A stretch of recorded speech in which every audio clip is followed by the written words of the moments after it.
Bab 1775. Didapat dengan berlutut. 2. Emma Kiao mengangguk dan berkata, "Ya." Ibu Lin menatap Emma Kiao dan berkata, "Sudahkah kamu memutuskan?" Emma Kiao mengangguk lagi.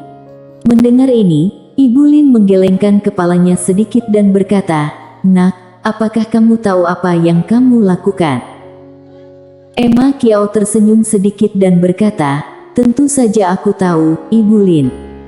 Perilakuku sama saja dengan mengubah tujuan baik yang dibentuk oleh nenek moyang kita menjadi tujuan buruk. Tidak hanya itu, tetapi juga sangat berisiko, dan itu mungkin membuat harta kuil surgaku hilang. Lagi pula, kekuatan guru pedang berbaju biru adalah misteri, dan tidak ada yang tahu seberapa kuat dia."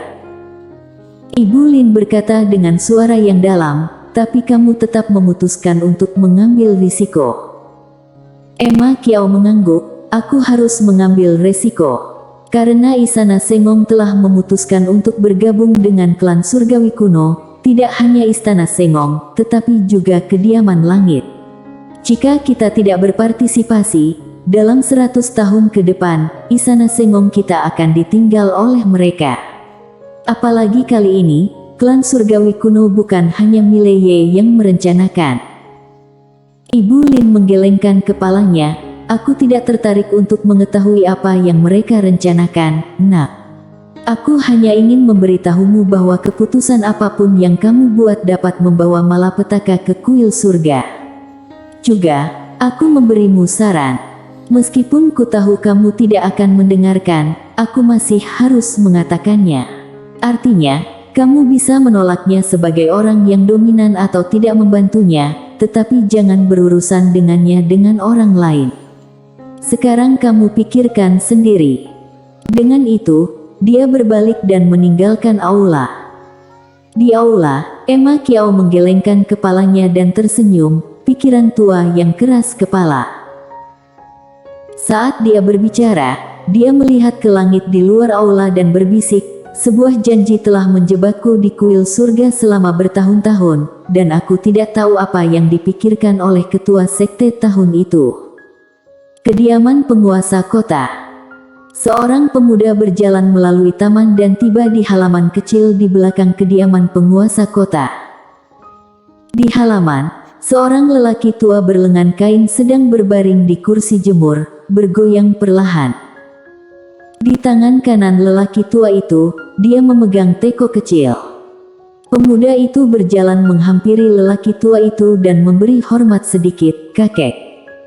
Orang tua itu tidak membuka matanya. Dia mengambil poci teh dan menyesap mulutnya, lalu berkata, "Apakah kamu sudah melihat tuan muda?" Pemuda menggelengkan kepalanya dan berkata, "Belum." Pria tua itu sedikit mengangguk dan tidak mengatakan apa-apa lagi. Pemuda ragu-ragu sejenak dan kemudian berkata, "Kakek, pihak klan surgawi kuno telah menawarkan syarat yang murah hati. Selama pemimpin kita memimpin aliansi pedang, kita bisa mendapatkan 2 mata air keabadian." Pria tua itu mengangguk dan dengan tenang berkata, "Bagaimana menurutmu?" Pemuda itu terdiam. Pria tua itu melirik pemuda dan berkata, "Termotivasi." Pemuda itu mengangguk. Orang tua itu memandang pemuda dan berkata, "Karena kamu termotivasi, ayo kita lakukan." Pemuda membeku. Orang tua itu terus minum teh. Pemuda ragu-ragu untuk waktu yang lama dan kemudian berkata, "Aku tidak berpikir hal-hal sesederhana itu. Apalagi, setahuku, Master Pedang Berbaju Biru masih menjadi wakil penguasa kota Zutianku." Pria tua itu menghela nafas dengan suara rendah dan meletakkan teko ke samping, lalu berkata, "Anak kecil, kakek sangat senang karena kamu belum dibutakan oleh manfaat.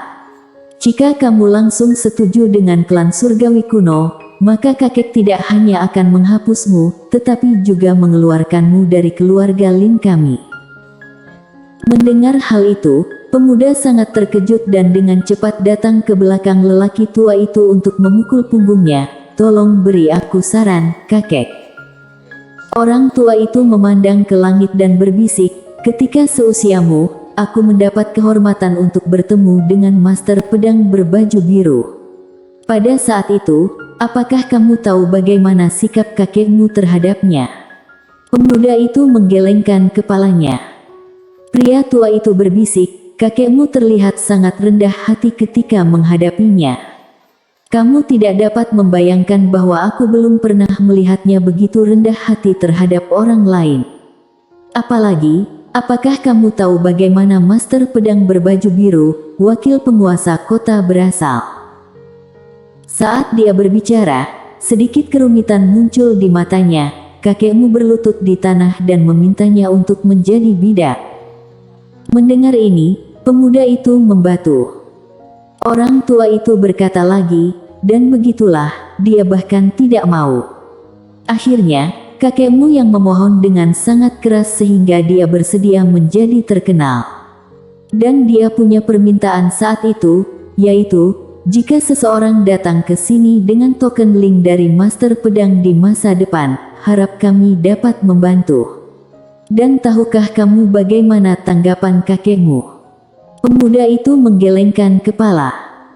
Lelaki tua itu berbisik, "Jawaban kakekmu adalah jika seseorang datang membawa token link dari Master Pedang, kediaman langit kita akan dibalas kematian."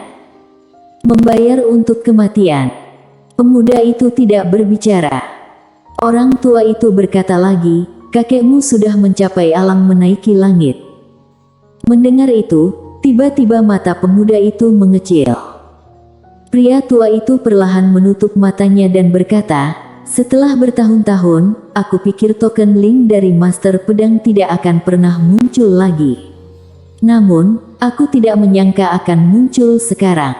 Tidak hanya muncul, tetapi juga anak dari Master Pedang berbaju biru."